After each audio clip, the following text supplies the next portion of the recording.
Garden Gurus Live is brought to you by Garden Express and Troforte. Garden Express are Australia's leading mail ordering service, offering a wide range of quality gardening products. Each week on the Garden Gurus Live, the team at Garden Express will share a weekly offer. So make sure after today's show, you jump online and visit their website. Troforte is the leading supplier of controlled release fertilisers and micronutrients, and it's committed to delivering environmentally friendly solutions for your garden. Each week we'll be giving away a Troforte prize pack valued at $250. Simply follow, like and comment the weekly code word on Troforte's Facebook page.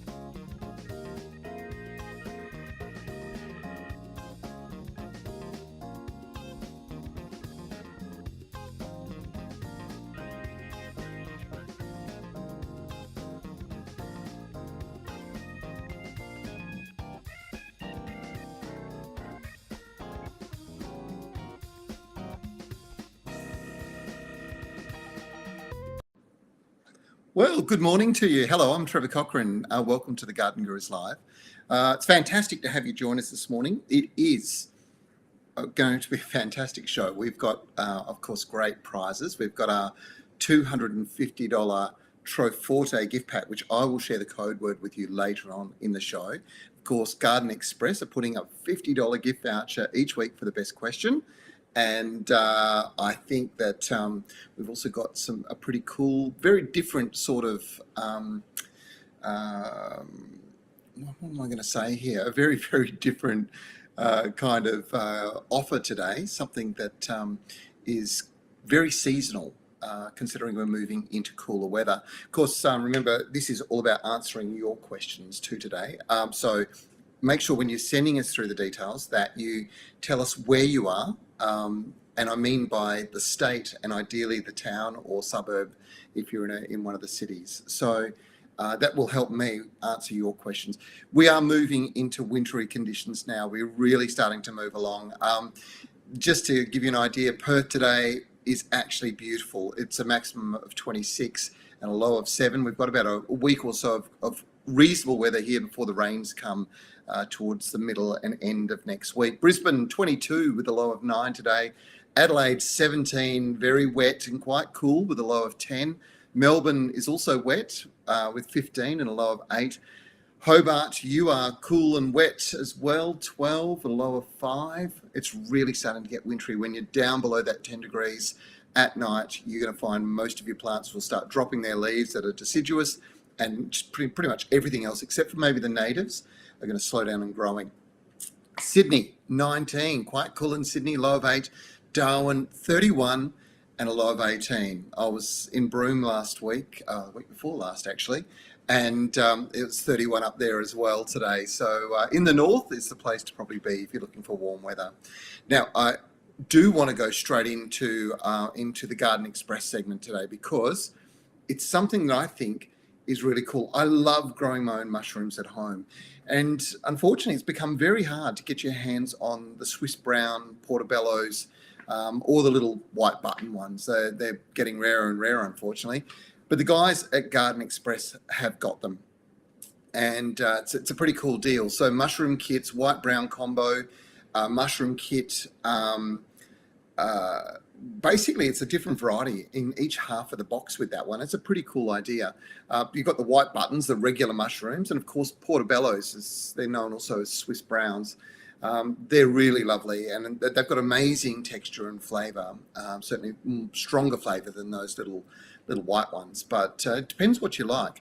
Thing is, if you grab yourself one of these kits now, you'll be in a situation where in 4 to 6 weeks, probably not even that long, you'll be harvesting 2 to 3 kilos.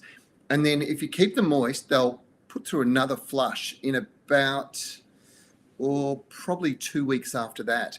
And you'll get another, well, probably 2 kilos, I would say, quite safely based off personal experience.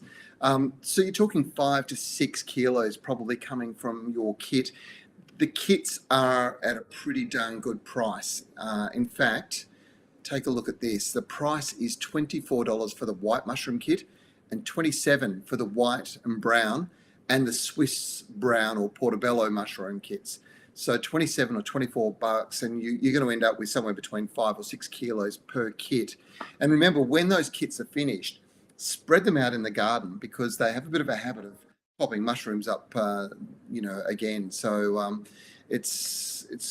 and it adds to the compost in the garden soil as well. So it's a pretty good deal.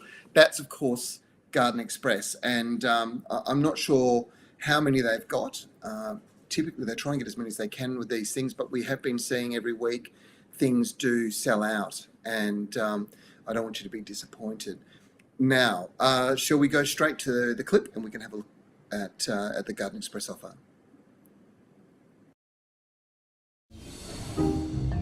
For the last few years, I've been growing organic mushrooms, and not only are they delicious and packed-filled with nutrients, they are surprisingly easy to grow. And one of the best ways to do so is with a mushroom growing kit. Now, there's a few tips and tricks to ensuring you get a really good harvest with your mushrooms, which I'll share with you in just a minute. But in your box, you get a bag of peat moss, and then you've got this white layer here, which is the most important part of the whole kit, because mixed in here are the mushroom spores. And without a good mycelium layer, you won't get any mushrooms growing. If this layer is more brown, close the box back up and set it aside for a week or so until you have a lovely frosty covering, because without a good covering of mycelium, we won't have any mushrooms growing.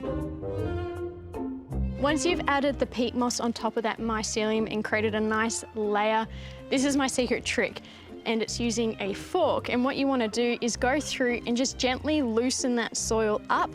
And by doing this, I find it helps with not only the water penetration, but I get a much even spread of mushrooms growing. And then once you've done that, take the water and start misting. Make sure you mist your kit daily, and tap water is fine. And you'll need to keep the kit indoors in a warm room out of direct sunlight. Within 2 to 3 weeks, you should be harvesting your first lot of mushrooms. And from a kit like this one, over a 6-week period, you can get up to 2 to 3 kilos of mushrooms. If you've always wanted to grow your own organic mushrooms or start your own little mini farm, thanks to Garden Express, you can. Just make sure to head over to their website, because they've got 3 different kits for you to choose from.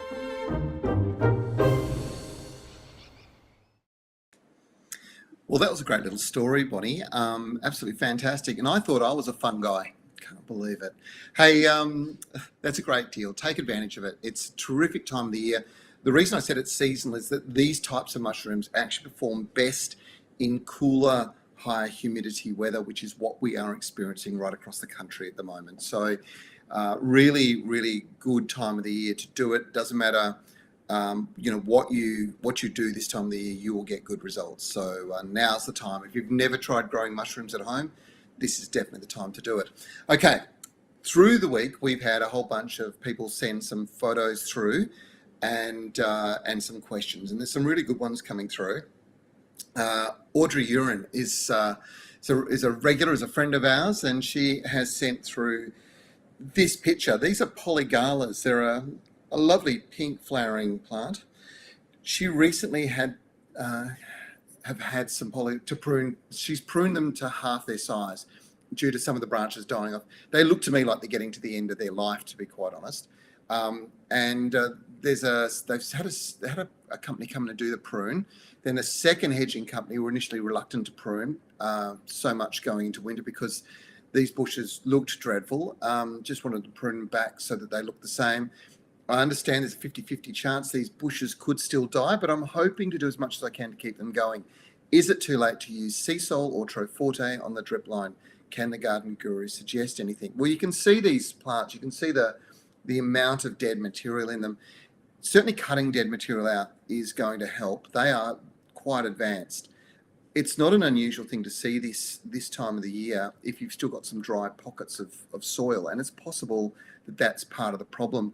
You asked about sea salt. I'd be looking at using the sea salt wetting agent, which is a combination of a wetting agent and sea salt. I would drench the ground and I'd get the hose out and then I'd drench it again till you see it's all bubbling up. And then I think I would go through and just prune them back hard, Audrey. But Yeah, they might just be coming to the end of their life. They do look a little bit woody and probably would have benefited from pruning about a year and a half, 2 years ago, I would have thought. Um, Pauline Howden, I hope I got that right, Pauline. My mum Tess has been trying to ripen sugar bananas. It's not been much of a success. You can see them there. Those little, the smaller bananas. Sugar bananas are a sort of a very sweet, tend to be quite a flowery kind of texture as well. Now, the trick with bananas, believe it or not, in ripening them, and this is how we get them when we get them in the supermarket, is to actually take some other banana skins, open them up, put them in a bag, in a plastic bag, and I see you've got a Sweeter Bananas plastic bag underneath it there. So, but I would cut them off the main stem, so you've just got your little hands, pop them in a plastic bag, grab some banana skins, so peel some bananas off, and then tie the bag up so that you're holding all of the air. What's going to happen is as it breaks down, it releases a gas, ethylene, and as that does that, it will ripen. It'll colour those bananas up. Interestingly enough, the sugar bananas you've got there, if you were to split them open and start eating them now, you'll probably find that they're actually quite sweet. It's only the skin colour that's not changed. So hopefully that helps with you with that. All right, let's keep rolling along. Jessica in Vic Park. Now, Jessica, she's planted sunflowers, and look at this. It looks very sad. The flower looks okay. I think no matter what you do at this moment in time, Jess, it doesn't really matter, because you might as well just pick the flower and pop it in a vase, bring it indoors, unless, of course, you want to collect seed. Now, the interesting thing with the sunflower is that sometimes if it gets too wet, it starts to go off, and it looks to me like it's got a collar rot or some kind of root rot causing those leaves to droop like that.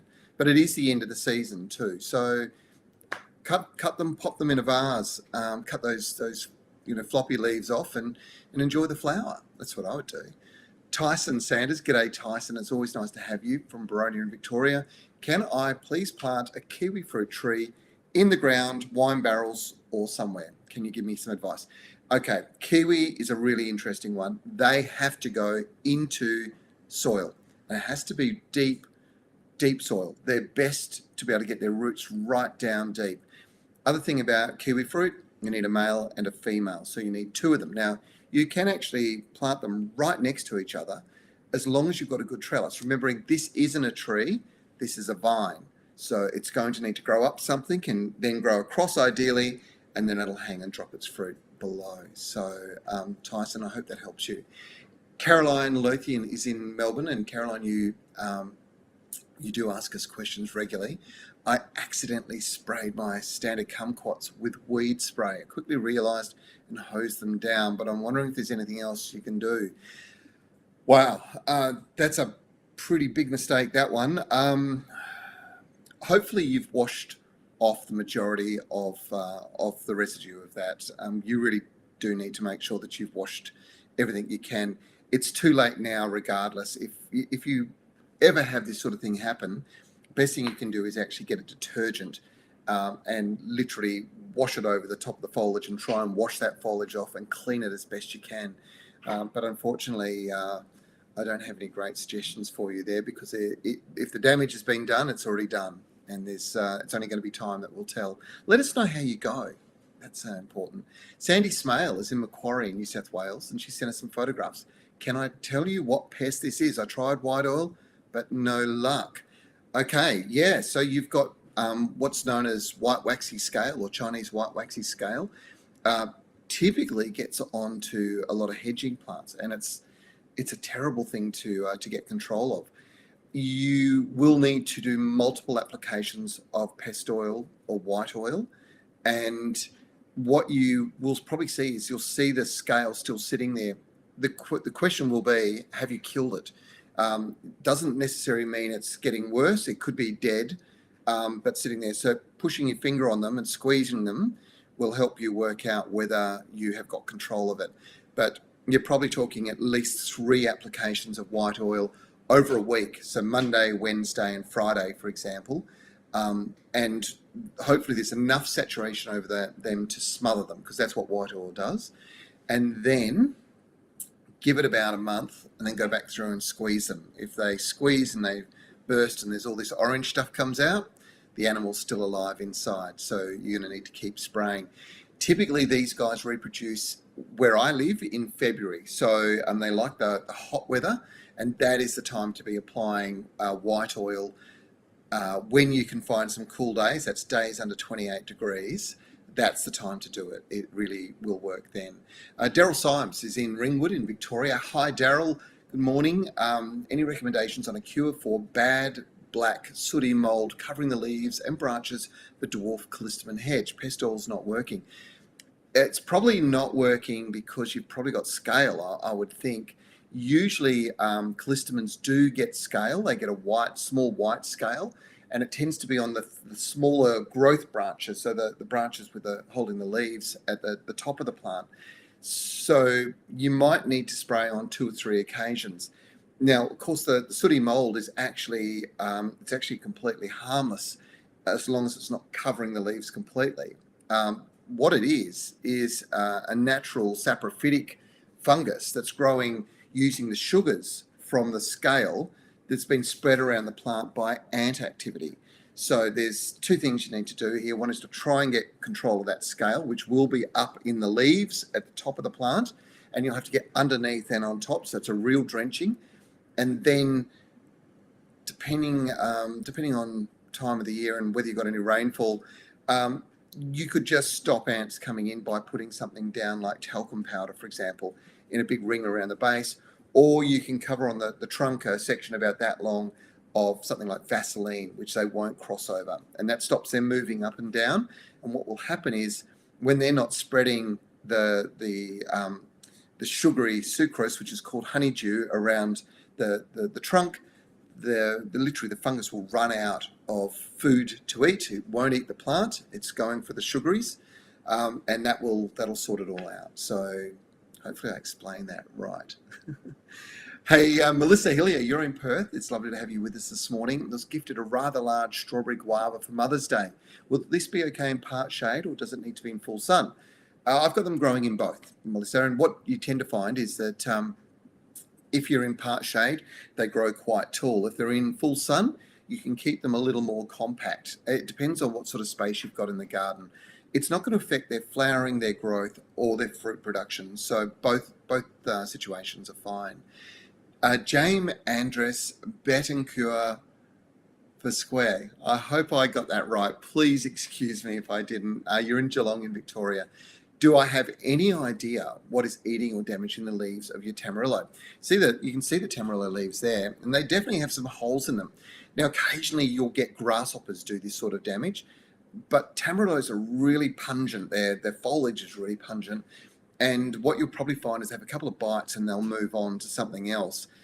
It's also very common this time of the year to see wind damage, so bruising on the foliage. It causes those little brown spots as well.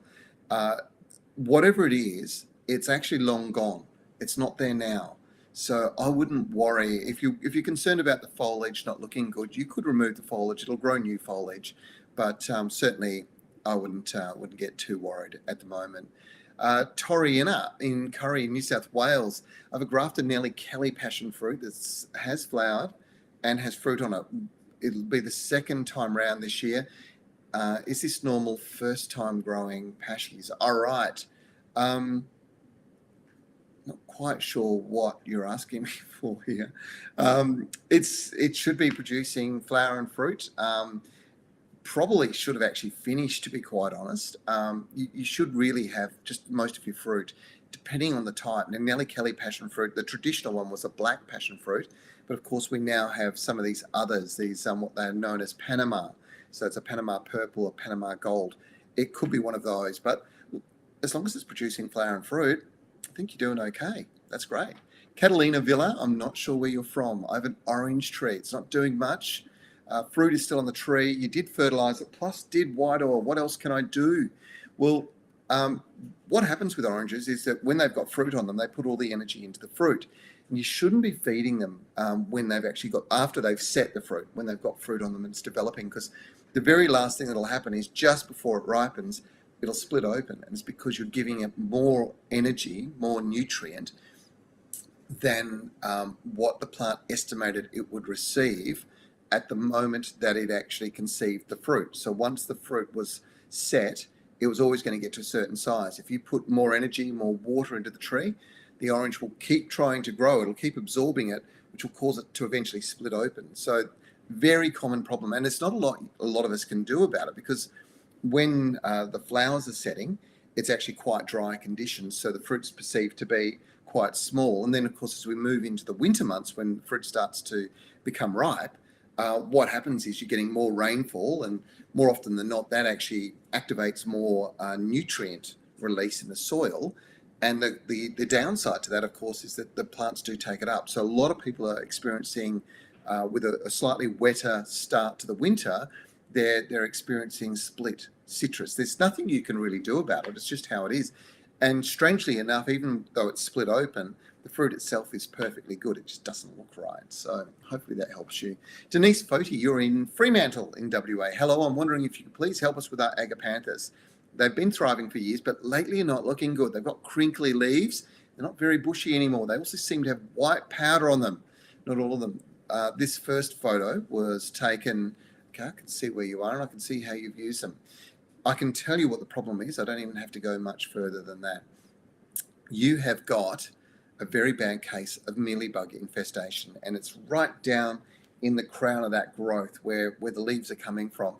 And mealybug will get into the roots of agapanthus, and they'll also get into the foliage. You can treat it, drenching, probably in this environment, drenching with something like white oil will do the world of good for it. So my recommendation is you do that. And each plant being drenched right now will kill that mealybug off. If it's into the root system, you may need a systemic insecticide, and I would pop into my local garden centre and ask them what they've got in that area. More often than not, the same treatment that you would use for lawn beetle or black beetle or African black beetle or cutworm is the same treatment you would actually use for this. So hopefully that's a bit of a hint. All right, Glennis Spear, you're in Bendigo. Hello. This is a big question, this one. Seeking some advice on avocado trees. You're in central Victoria. I've had avocados growing in pots. You can see, picked one from my place to bring in and show you today. A few of these are Hass, others are a mix. The seed has sprouted. They got through to about 7 years old. The oldest ones are not the best looking. They have yellowing leaves and brown spots in the leaf ends. The younger ones are great. They're getting nibbled on by something. Grasshoppers love the new growth of avocados and also mangoes this time of the year. And there seems to be a bit of cricket and grasshopper activity out there at the moment. So that's probably the damage you're seeing. The ones that are yellowing, the older ones, they worry me a bit. Now, the brown spots on the leaf ends indicates they've probably got anthracnose. Your question's really huge, actually. So you're asking, what should we be doing? Honestly, I think you've asked a lot of questions here. What's the absolute maximum size pot for a 7-year-old tree? Well, the bigger the pot, the bigger the tree will get. The smaller the pot, the more contained the roots are, the more contained the tree will be. It's kind of that bonsai philosophy. So 60 centimetre pots is what you've got them in now. I would think 60 centimetres is probably the minimum for a 7-year-old tree. Hopefully how tall should you let them grow? You can trim them on a regular basis. They're 9 to 10 foot at the moment. And they'll trim back about 40 months ago. Look, they're about to produce flowers, so I probably wouldn't trim them at the moment because you're going to cut your fruit off. But when they finish fruiting, give them a bit of a trim. In fact, trim them where you want, where fruit is not, if you know what I mean. Because they're in pots, you should be able to identify what branches are carrying fruit. Then trim the other ones back, and then when they've finished fruiting, those ones will have produced growth, and then trim back the ones that had fruit on. Does that make sense? I hope so. I know what I'm thinking anyway. Hopefully that makes sense to you. John Coxon, you're in Warrnambool in Victoria. Hello, I've got a mandarin tree. It's growing in a large pot in southwest Victoria. It produces abundant fruit, which is all partially formed. Then they split and fall off the tree. Any suggestions would be welcome. This is what I was just talking about, John. I hope you caught that. But it's all about how much water they're getting at the moment that they set the fruit. So sometimes it's actually, when you see them come into flower, up the watering for a while, give them a feed at that moment in time, because they'll take up that nutrients, they'll take up that water, and they'll think that that's going to give them that amount of moisture through the period of time of the fruit development. And then that means that they'll sort of plan on it being a bigger tree. If it's quite dry and a bit harsh through the period of time when they're setting fruit, they'll think they're producing small fruit. And that's where things can become quite problematic, because when you start getting more moisture, which you can't help this time of the year because it's raining and there's more moisture in the soil, means more microbial activity, more nutrient release. The plants start taking up more, and it causes the fruit to grow bigger than it was originally intended, and as such it splits open. Again, it's a bit of an extended explanation, but hopefully that helps you understand what's going on here. Peter Thwaites is in Warragul in Victoria. We've got a flamingo plant, which is about 3 years old. It's growing great, but it never flowers, even though we moved it to multiple positions around the house. Any tips? Yeah. So so we've done a few stories recently where we featured the flamingo plant. It's an anthurium. It's a beautiful plant. There's two things with it. So the original species plants tend to only produce a few flowers, usually nice big ones, but not be prolific. But there's been so much breeding done in this space, and some of the new genetics, they'll just continuously produce flowers. If they're in a dark spot, they'll produce less flowers. If they're in a fairly brightly lit spot, and you can put them right up against a window this time of the year, you'll be fine. There is a trick if you want to try it, if you're not getting any luck. It's to go and peel a few bananas, eat the bananas, take the skins, lay them around the base of the pot. Then get a plastic bag and tie it up so that it seals pretty much as you can around the flower. Now, it's the release of ethylene gas that seems to trigger some flowering with these plants. So it's a bit of I'm not sure whether it's a wives' tale or not. I've tried it. It definitely works. I'm not sure whether maybe it could also be the phosphorus and potassium in the banana skins, but whatever it is, either way, it seems to trigger flowers. So hopefully that's a little trick that you can use. Peter, good luck. Gaynor Boyd, I'm not sure. You're in Shoalwater, which is coastal suburb here in WA. It's got quite the challenge because it's very, very alkaline, sandy soil. You've said you've got your L plates on, Gaynor, so please bear with you. Got a climbing rose, and I'm not sure how to prune or look after it. You're located in Shoalwater. All right, so climbing roses are really quite interesting because actually now's a good time to be pruning them in the autumn. It depends on the varieties because some of them are floribundas that just continue to flower. But if you prune now, you're covering off some of those old-fashioned traditional climbers. So going in and giving them a bit of a trim back right now to shape it, pull out any old dead wood, that's the best way to go. All right, let's have a look here. Dennis Ola is in Sutherland Shire. Hi, Dennis. I've got a finger lime tree in a pot. It's produced heaps of fruit last season. Now it's having a lot of dieback. I've cut the branches off, but the dieback still continues. Could it be the curly grub? So curl grub could be causing some problems. Don't know. It's in a pot. Maybe it's time to repot it. If you do have curl grub, when you repot it, you'll see it in the soil, but it indicates that there's something wrong with the root system if it's got this continual dieback. Probably not necessarily a disease as such, but just something's not happy in that environment. Now, they do grow well in pots, so I would suggest you repot it. Use a really good quality potting mix. So I use the Osmocote potting mix in the blue bag. That's the professional potting mix. And I know you're going to say, look, it costs more, and it does cost more. But the truth of the matter, it is absolutely fantastic. It is the professionals. It's the one that growers rely on. Now, we've got lots of questions coming in. I'm going to try and speed up because there's a lot coming through. I hope that helps you. I don't think it's curl grub, Dennis, so hopefully that helps you. Lynn Stanley is a a good supporter of ours. We really appreciate your support. You're in Claremont. Best weed killer for a couch lawn. I'm assuming that you've got broadleaf weeds. Any of the weed and feeds, they're perfect. They'll be fine. Margaret Campion, you're in Belgrave, out in Victoria. Trevor, I bought some stunningly beautiful hydrangeas from Garden Express 12 months ago. Can I take cuttings from these and propagate new plants from them? If so, how do I do it? Well, you take little tiny tip cuttings. What you'll see is the growth. It should be dropping its leaves about now. Probably where you are, they should have dropped their leaves. You can take little wooden growth. You only want probably 2 to 3 nodes on that. You'll see the little buds already set on those nodes. You take the buds off the bottom node, pop that into some propagation mixture. I would take maybe 5 to 10 cuttings, pop them in. You should get 5 to 10 plants. Hydrangeas do propagate very well if you do it this time of the year. You can use rooting powder or the hormone gel too, by the way, and just dip them into that if you really want to guarantee success. Sharon Spall, you're in Cranbourne in Victoria. Love my fuchsias. How do I keep them from dying? The beautiful flowers have just fallen off. Also, what can I do with strawberry plants? I've got a lovely supply in summer, but how do I maintain the leaves so they flourish during the winter?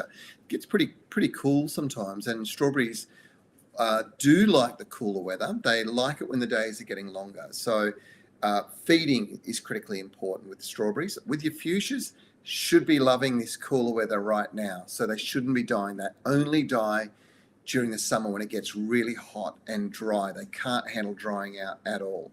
So with fuchsias, mulching around the base of them around about November, December does make the world of difference. When it comes to strawberry plants, now's the time to be feeding them.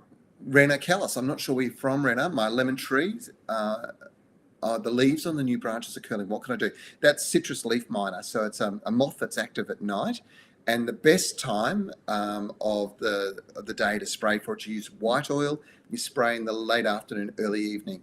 Absolutely no point of doing it if you've got rainfall around. But if you can find those dry days and you know that you're going to have a few days dry afterwards, spraying with white oil will make the world of difference. But do it in the early evening because that's when the moth's active. And what it's doing is it's basically stinging and laying its eggs in the buds of the new growth of those leaves. And you'll see the little grubs. They're causing the leaves to deform because they're eating their way through the tissue just under the skin. Okay, shallots. Hello, I love that. What a great name. Shallots in Jandicott. What's the best way to improve alkalinity of soil in a native garden, please? Okay, alkalinity and acidity are buffered by organics. So using a good organic mulch, and please, not a pine bark mulch or a pine needle mulch, you will actually correct quite strongly alkalinity if you're using those. So it depends on how alkaline you are. But if you just use a general composted bark mulch or a green waste mulch that has been composted and you keep applying it, you will buffer the pH, which brings it back to a happy medium. Hopefully that helps. Shallots, what a great name. Glenn Miller, good friend of ours, based in the Gold Coast. A fairly urgent question for you. Paddy the horse has taken to liking banana leaves. It's like his morning coffee. Oh dear. Stripped just about all the leaves off the number of plants and probably will finish them by the end of the week. We spray both sides of the leaves with garlic and chili. Well, he's probably loving that. A little bit of white oil. That's probably going to cause him to enjoy it even more. And you did put a bit of dishwashing liquid to try and get it in. We've resprayed them and he came back for more. Any suggestions to discourage him? I've got a really good suggestion for you, Glenn. It's called white pepper. White pepper dusted over the plant. Wet the plant, throw the white pepper on. Every time he comes over, he'll sneeze. He's got very sensitive noses, and he'll sneeze. And if anything's going to drive him away, that'll be it. It's probably the most interesting question I've had in quite a while. I think we've got one more from Glenn just above this. Your Duranta Gold, Sheena's Gold hedge has got several low spots that you've been tip pruning to balance the hedge out. It's taking forever. Should I persist? Take about 10 centimeters off the hedge to level it up. I would cut it back hard. Duranta's Gold is a great hedging plant, but if it starts to get pockets in it, just needs to be cut back hard. Glenda Sundstrom, you're at Epping in Victoria. My 20-year-old iceberg standard roses have lots of old hardwood. Would it be okay to prune into this to reshape the plant when pruning? You don't want to cut too deep into old hardwood because more often than not, there's no buds left in there. So that can be quite problematic. What you can do, however, is systematically take the plant back into certain parts and take one piece of old wood out and then leave the others and see whether it's going to stimulate a little bit of bud growth. So it's selective and over a period of time taking those old woody pieces out and seeing whether you can stimulate some new growth from the inside. Once it gets old and woody, unfortunately, more often than not, it's just how it's going to be. Fiona Goodrich is in Hammersley in WA. Good morning. I have a pincushion hakea. I want to keep smallish. When can I prune the ends to keep it smaller and bushy?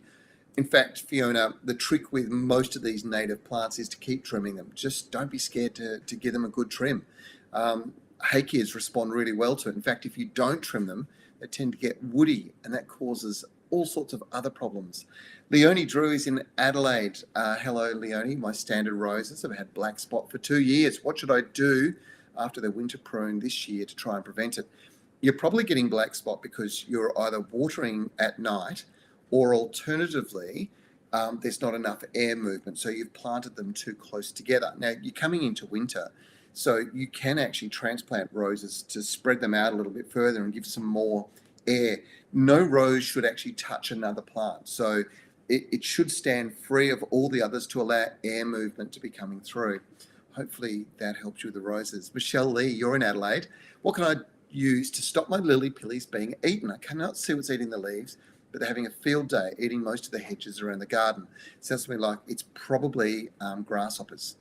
They tend to love the new growth of lily pillies. So what I would suggest you do is get yourself, and it's not the best alternative, I'm afraid, but if you use carbaryl, you'll control grasshoppers. Now you can get it as a liquid and spray it, or you could do something else. You could get the bran baits, which uses carbaryl in it. So it's basically bran that's been soaked in a carbaryl mixture, and then spread it around, and the grasshoppers will go to the bran before they'll go to the green growth. So a couple of options there for you, but it's not the sort of chemical that you want to be spraying around too much. So maybe one hit and then that's it. My preference is not to use chemicals like that at all, but if you're really seeing a lot of damage, then act on it. Julie Knight, you're in Nambour in Queensland, great part of the world. Supply most of Australia with tropical fruits, so love your part of the world. How do I get rid of creeping beggarweed from my lawn? Use Yates Buffalo Weed Killer. It killed every other weed but the beggarweed. Wow, I would have thought it would have taken that out as well. Any broadleaf weed generally is quite seriously impacted by those buffalo weed and feeds. It sounds like your lawn is a buffalo lawn. You can get a selective spray on if you wanted to. Be just a little bit careful, that's all. Okay, Melissa Hiller. Oh, you just wanted to say thanks because we talked about your strawberry guava, and as I said to you, I'm in Perth and I'm growing them in both places. It's absolutely fantastic. You were at the talk with Costa. We were at Costa and I were at the Core Cider House, which is up in the Perth Hills on the weekend. First time I've had the opportunity to actually work alongside Costa, and he did an amazing job. He's a really remarkable guy. He's full of energy. The enthusiasm you see on Gardening Australia is exactly who that man is. And he's probably one of the hardest working guys in television. I know on Friday I worked all day filming, and Costa did the same thing in Sydney. Then Friday night jumped on a plane, flew all the way to Perth, then went out to the Perth Hills, and then was up at about 4 a.m. in the morning doing radio interviews over in Melbourne. And all day, his energy never waned. It was incredible. Really lovely guy. And thanks very much for your kind comments. It was great. I enjoyed the day thoroughly. I hope you did too. Christine Rankin, good friend of ours in Stirling. Hello, I managed to get a snail vine. And should I plant it out now or after winter? If you're going to put it into the ground, then keep it in the pot now. If you're going to put it into a pot, definitely pot it now. They will start to go off a little bit during the cold weather. They don't like it when it gets really cold. Frosts are a real problem, so hard to control if you're putting that in the ground. So keep it until we're into sort of October, November as the weather warms. Adrian Gattenby, you're in Perth as well. I'm looking for a Jaffa Ori mandarin tree. Do you know where I would find one in Perth? Are they called something else? The Jaffa mandarin, sometimes called the Jaffa orange. It's more of a perennial, can't think of the word to describe it. It's a late season, quite a hard skin, almost a cross between an orange and a mandarin.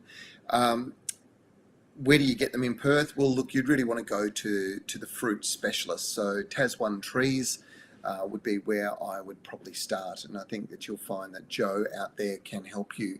Del Coleman is in Belladura. Hi, Del. Good morning. My Kunzia Baxteri leaves have become silvery and they're very sparse. Is it safe to spray natives with white oil? The answer is yes, it is. And you're probably right to be spraying with that because it sounds to me like you've got a mite issue. They do get it. It does cause that silvery effect. So give them a spray, particularly this time of the year. It's a really good time to do it. Nikki Roberts, I'm not sure where you're from, but you've got a lemon myrtle, it's in the ground, and a cinnamon myrtle in a large pot. What are your best tips for keeping them healthy? Well, interestingly enough, my lemon myrtle, I don't do anything to it, and it's not in the best spot. I kind of planted it in a spot up against a rock wall, and it's getting quite large, and it just keeps growing and growing and growing. And it's a great thing about this particular plant is it's just so hardy. I would suggest that you just feed them with some Troforte for native plants, remembering they are natives, and that's all you need to do. Hopefully that helps. So Nikki, you're in Perth. Sharon Schofield, again, I'm not sure where you're from, Sharon, but I was given these tulips, just wondering if it's a good spot for them. I get sun inside my house each day. Should I take them out of the pot and replant them in the white ceramic pot? I'm assuming you sent us a photo, but I'm not seeing one. So it's a bit difficult to tell you. But look, now's the time to be planting, really putting your tulip bulbs into the ground. So that's probably the time to actually act on that. John Robb, you're in Finley in New South Wales. G'day, I've got a golden cane palm. It's got white residue on its foliage. Is this caused by mite or a lack of sunlight perhaps? The white residue is caused by mealybug, and it's very common with golden cane palms. Take it outside and give it a good spray with white oil. In fact, hose it down first and then give it a good spray with white oil. Leave it in a protected spot, so don't leave it in full sun, just a nice protected spot, maybe under the eaves of the house. Give it another spray in about a week's time, then bring it inside. It'll be fine. I want to go to my plant of the week. I'm sure you guys know, well, you know this one because I talked about tamarillos. The other thing that we're harvesting at home right at the moment are these. These are avocados. And my favourite breakfast at the moment is toast with tamarillo spread over the top of the toast, and then, just a smashed avocado over the top, bit of pepper, bit of salt. Absolutely delicious. Now, avocados are coming into fruit at the moment, and they're not far away from producing flower. The two things almost happen as the fruit's fully ripe, the flowers will come out in their millions. And tamarillos, now's the time to pick them. You will have lots and lots on your trees if you've got them at home. Don't be scared to grow a few. So just break a fruit open, get a pot of potting mix, spread the seed over the top. You'll probably get 20 or 30 plants come from that. Pick out 2 or 3 of the strongest as they get in there, pull the rest out or give them to friends, and replant. Put some new tamarillos in. Avocados, now is the time to be harvesting and enjoying, definitely not to be pruning. And there's one more. Does anybody know what this is? In Japan, they call it kaki fruit. Okay, we tend to know it as persimmon here. This is the Fuji. Absolutely superb fruit, really sweet, crunchy. There is an astringent form of this as well. This is called the non-astringent type, but there's an astringent form, and that is a little bit different. Again, it's soft and mushy and furry on the tongue, and not everybody's cup of tea. If you're looking for something that's really delicious this time of the year, this is it. Oh, the one thing I did want to tell you about Tamarillo is that its common name, of course, is tree tomato. And this is because it's actually part of the same genus. It's part of the tomato. Now, tomatoes are not coming through in your garden at the moment, but you'll probably remember I have brought this up with all of the guys that follow us. And for those of you that have a guy and love him and want him to be healthy, you need to understand that the biggest killer of men in Australia is prostate disease, prostate cancer. And it's a very common thing, and it gets more common as men get older. Men are terrible generally at going to the doctor and getting checks. And it's something that we should all do. We need to be better at it because it is killing too many men. One of the things that they've discovered is that lycopene, that red substance you see in tomatoes and also in tamarillos, which are now in season when tomatoes are not, that is incredibly good at keeping your prostate healthy. So from a health point of view, a tamarillo a day is a very good thing to be adding into your diet, guys. And lycopene is obviously the best way to get it is naturally. So do it with these guys. Do it with tamarillos. Look after yourselves. It's amazing the things that we can eat and put into our diet on a regular basis that keep us nice and healthy. Now, I've got to tell you, Shaylee is producing today, and she has been flat out. You are asking so many questions. It's absolutely sensational. We are 15 minutes off the hour, and I've got a lot to answer, so I'm going to fly into those. Yari Rahali, I hope I got it right, in Leeming. I've got a plum tree which gets covered in flowers, then fruit, but 99% turn yellow and then drop off at match head size stage. And I end up with, sorry, you just scrolled up and I can't see. I end up with about 6. What can I do? It's a pollination issue, Yari. They're not pollinated. So you probably need, do you know what your plum is, what the variety is? If you know what the variety is, there'll be a cross-pollinator, and you can plant plum trees literally almost together in the same hole. It's the same concept as a multi-grafted tree, but it'll guarantee you a cross-pollinator right next to each other. So you'll improve the number of plums you get. It is purely a pollination issue. Hopefully that helps. Nell Hamilton Schultz, not sure where you're from. Next month, we're moving to an apartment with a decent sized balcony. We'll need to learn what will grow. Well, of course, light is going to be the key for you, working out when the sun is on that balcony. If you're on the south side, for example, you might never get sun, so you can grow things that are a lot softer, things that grow in the under canopy of the forest or under trees. Yeah. That's probably the thing. If you're in full sun, then you're going to need something that can handle the blast. And that's where, say, things like citrus in pots are so good. All right, we are rolling right along. And I need to go to Tyson Sanders. You've asked again, Tyson. The second question today is, you want to plant a pear tree in the ground or in wine barrels or pots or somewhere else? Okay, pears are an interesting thing. They're generally quite a large tree. There are some dwarfs out there, Tyson. Keep your eye out for those if you want to grow them in pots. If not, they tend to be upright. So they're a really good tree as far as planting to screen out a neighbour, for example. If they've got a 2-story property and a window and you want to screen it so they can't see into your backyard, that's probably the best advice I can give you. So yeah, typically you would grow them in the ground. You need cross-pollinators with pears, just so you're aware, so 2 trees. And you can get dwarfs, which will be suitable for pots. So hopefully that helps.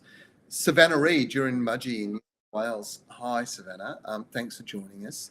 Let's have a look here. I've got a protea in a pot, but the tips of the leaves keep burning off. How do I stop this? It's generally related to the root system. So it could be one of 2 things. It could be that you're feeding something that's got a high phosphorus level in it. So you should be using only a native plant food, ideally with 0 phosphorus in it. or it's becoming root bound in the pot and the roots are on the edge of the pot, and during hot weather that tends to burn them. So it might be time to repot it into a slightly larger pot using a native plant potting mix. Be very careful with that, because it tends to be the phosphorus that does a bit of damage there. Adrian Gattenby, I'm not sure where you are, but you asked where I got my Jaffa tree from. Can't find one out there. Well, Jaffa trees, as I said to you, it's not a common one to get your hands on. So you need to go to a fruit tree specialist, and if you're in Perth, my fruit tree specialist go-to is Taswan Trees. They are fantastic. And Joe Tassoni is the guy out there, so say hi to Joe from me when you pop out there. He's a great guy. Hannah Caldwell is in southeast Victoria. We've got a Pandoria creeper. It's never flowered. Don't know why. You're in southeast Victoria. I'm assuming, Hannah, that it is in shade. They do love sun. If it's not, then you're feeding it with too high a nitrogen-based fertilizer. So the N is too high. So you want to maybe change the plant food you use to use one that promotes fruit and flowers. So it tends to have a very high K. So, you know, when you see your mix of your fertilizers on the side of the fertilizer bag, it'll say NPK. You don't want high nitrogen. You want high K. And, you know, a flower promoting fertilizer is the ideal scenario. Vinette Ainsberg, you're in Belladura. I hope I got that right, Vinette. I've been battling gall wasp on your citrus trees and keep pruning them back heavily so no fruit. What else can you do? Gall wasp is a bit of a terrible thing, to be quite honest, Vinette. There are some traps. I don't know how effective these are, but they're bright yellow traps.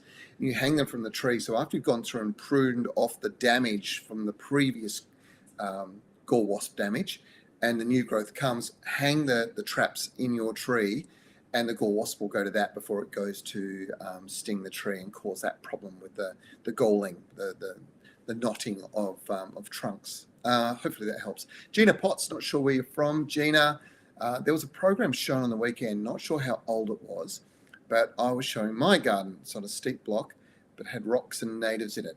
Is it possible to see some photos of the garden, please? All right, well, maybe we can do a little slideshow at some point to show you. But yeah, if you just watch the Garden Gurus, you'll see my garden features regularly. And the reason it features is because I believe very much in practicing what you preach. And when I say that, what I mean is everything that I do in my garden, the way I feed my plants, the way I care for them, things that we build and do, we're doing in my backyard, and it's got to work. It's got to work for me. So that's why you'll see a lot of it on the show. Keep following and check out our website too, Gina. There's lots of videos there that you can check out, or our YouTube channel as well.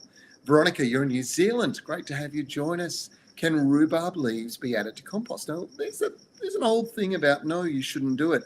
It's because there's some toxicity in rhubarb leaves. That's probably the reason why they recommend it. But the truth of the matter is rhubarb leaves are going to compost and break down. So you just need to be prepared that, you know, that's how it is. That's, you know, that's one of those things. As long as you don't have huge numbers of them, they're not overly dominating the compost heap, it shouldn't really be a problem. You're not eating the compost, so you're not getting any of that toxicity into yourself. And yeah, hopefully you can manage it that way. I hope that's a bit of advice for you, Veronica, in New Zealand, which is lovely to have you join us. Pome Lulita, I'm not sure where you're from. Any chance you could show how to prune roses on the TV show? I promise I will, because our first episode is coming back in the first week of August this year. Our spring series has just been confirmed, and the first week of August is when we should all prune our roses. So I will promise you, I will do a rose pruning story showing you how I prune my roses at home. Then that will help. Tanashe, I hope I got that right. Tanashe. It's an unusual name. It's beautiful. You're in Alice Springs. Thanks so much for joining us. It's great to have somebody from Central Australia. It's pretty cool there at night, I believe, at the moment. Recently discovered that some gardeners plant a large concentration of seeds in one pot and do something called thinning. Is there any benefit to this? Do they keep the sprouts they pull out Does this damage the seedlings? I need answers. It's something that's quite common. There's a reason for it. And when you plant all the seeds together, you actually get a situation where they're quite competitive to each other. And you'll very quickly see the strongest of those plants, and those that are the weakest are the ones that tend to be removed. So they're never going to perform on their own as it was. So all you're doing is you're eliminating the ones that were probably going to be weak plants and going with the strongest. And by putting them in together, that's what you do. You can literally break them all up. You can lift the soil, break them all up and plant every single one of them if you want.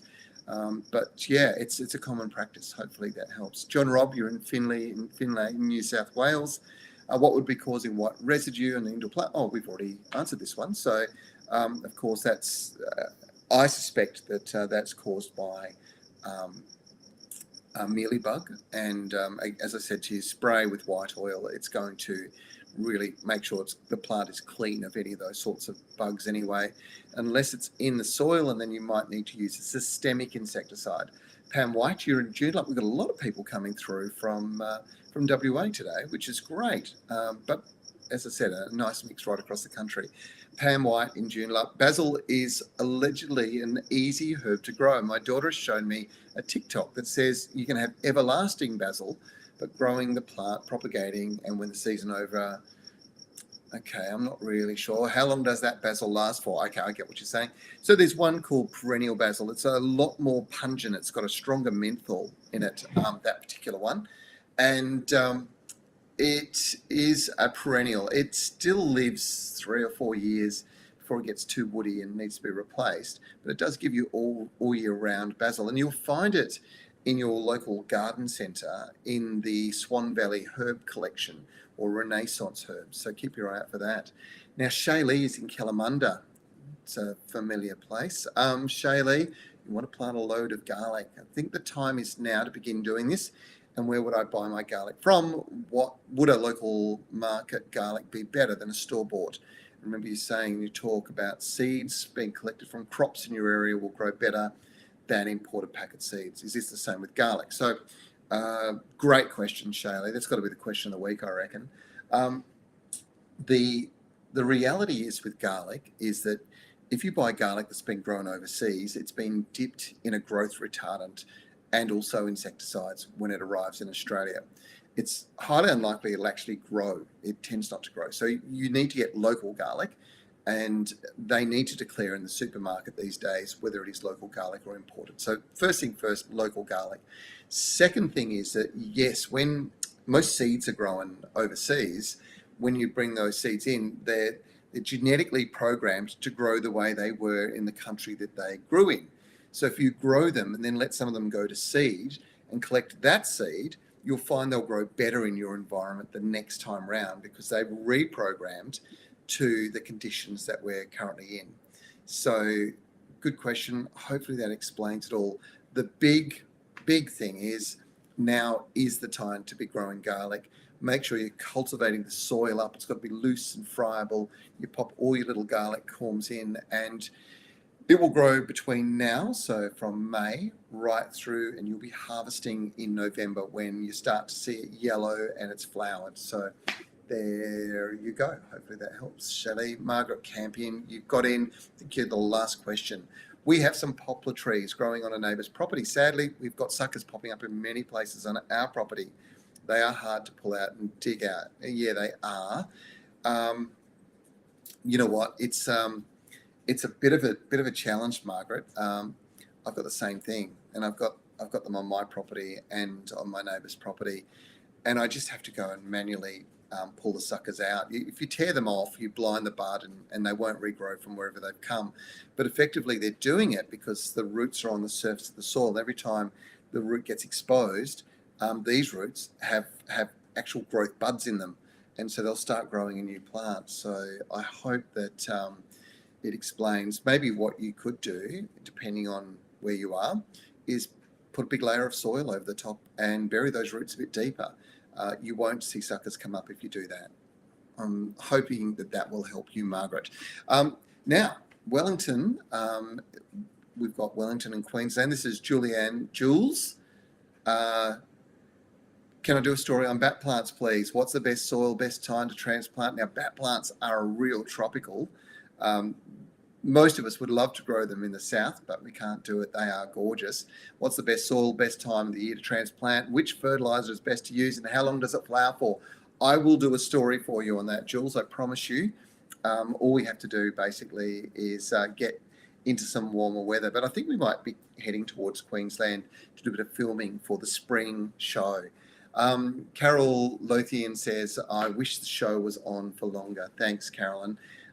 We do our very best. We produce as many as we can. We're very fortunate to have such great sports in people who work with us in the garden industry, and of course Channel 9 for their amazing support of this program.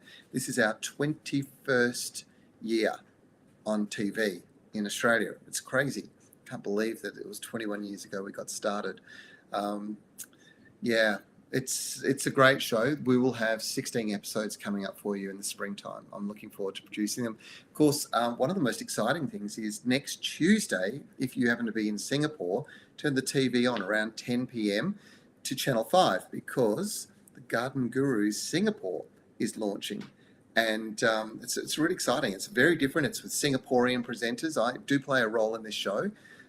But it's locals talking about their local gardening environment. Of course, it's a tropical environment up there, so it's really quite inspiring to see the different types of gardens. I'm hoping that will come to Channel 9 in a few weeks' time. I'll look forward to sharing it with you then.